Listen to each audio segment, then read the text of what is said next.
Okay, what I have here is a piece of a vintage Trident mixing console. I have a friend who's restoring it and asked me to refinish the wood. Now this video deals primarily with grain filling. For grain filler, I'm using this Aqua Coat, which is a water-based clear grain filler. The reviews are mixed online about this stuff, which is why I'm posting this video, to give my view of how it should be used. I think I've come up with a method that really works. Anyway, it all has to start. I sand the piece starting with 100 grit and then work my way up to 320 grit. Get it nice and smooth. Then I blow it out and use naphtha to clean the wood. After that, it gets this stuff, which is a seal coat of de-waxed shellac. And I think this is one of the keys to working with Aqua Coat. You've got to get a seal coat in there, clog up the pores a little bit, and then it can be worked with. So anyways, I started off with a seal coat of this, followed by sanding with 320 grit. Once I've sanded, I start with the Aqua Coat.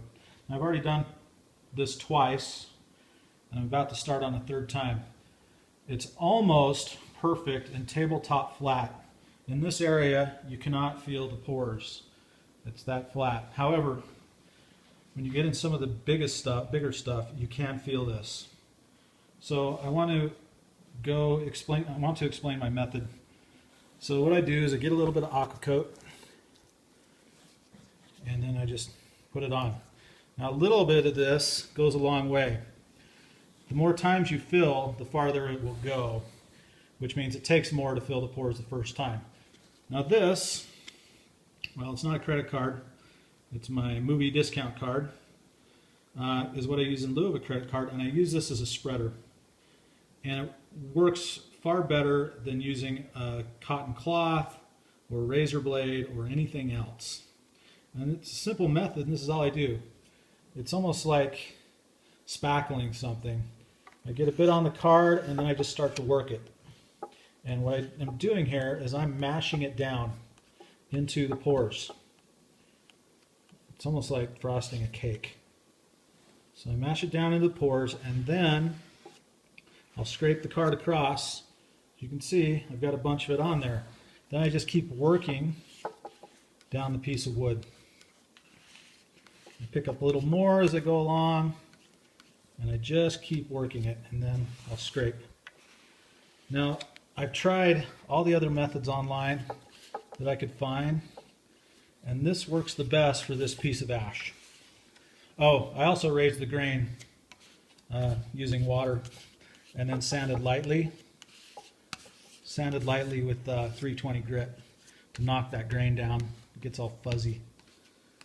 Anyway, this is the method. Just spread it on there. And I'll use this as kind of a squeegee, and I'll pick it back up, leaving what's behind the pores, and you can see how it's built up back on there. Then I can take what's on there, put it back on, and mush it around some more.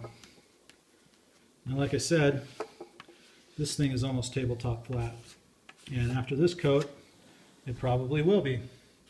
I've got enough to do this piece.